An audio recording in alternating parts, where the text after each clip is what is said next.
तू आवडतेस. तू आवडतेस या एका शब्दावर किती भाळावा एखादा जीव.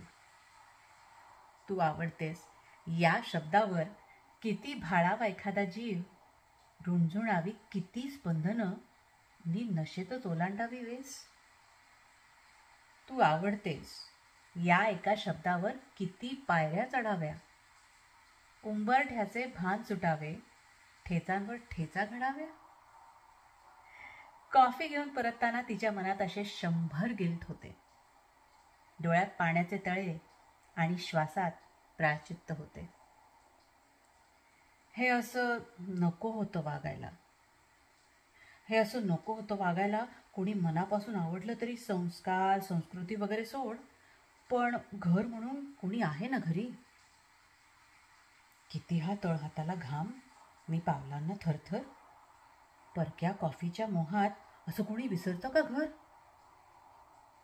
घरात शिरली तेव्हा घर कवेत घ्यावे की कुशीत शिरावे घराच्या, या प्रश्नावर ओथांबून ती कमानीवर थबकली दाराच्या. तर घरात नेहमीचीच शांतता. टीव्हीवर तेवढ्या बातम्या किंवा क्रिकेट. ती उशिरा आल्याची ना भिंतींनी घेतली दखल, ना कोपऱ्यातून आला प्रश्न थेट. तीच देत राहिली मग काही बाई कारणं गिल्ट निघावा म्हणून, तिलाच स्पष्टीकरण.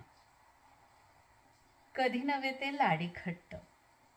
बर का, कधी नव्हे ते लाडी खट्ट, अनामिकेत अनामिका गुंतून घट्ट. कधी नव्हे ते स्वतःहून कुशीत शिरणं, फिरवणं, बाहेर येणं. बऱ्याच प्रयासाने बराच वेळ घेऊन मन एकदाचे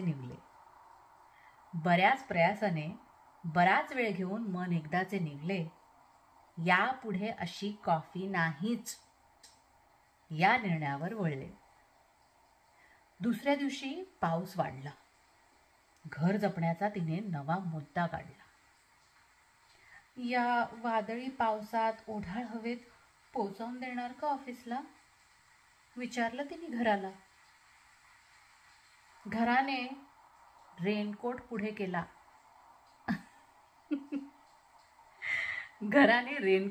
केला. ती हसली.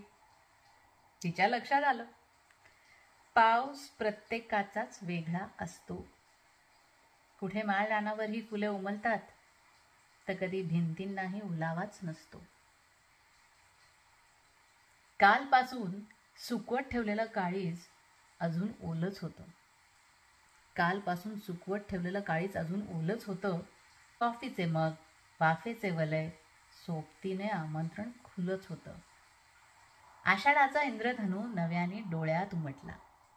तू आवडतेस या शब्दाचा ढग सरसरून अंगभर चढला. भर पावसात स्कूटीला तिनं विना रेनकोटचं हाकलंय आणि हो, कालच्या कॉफीसाठी स्वतःला माफी करून टाकलंय. पुन्हा एकदा शशी ढंबारे. कॉफी.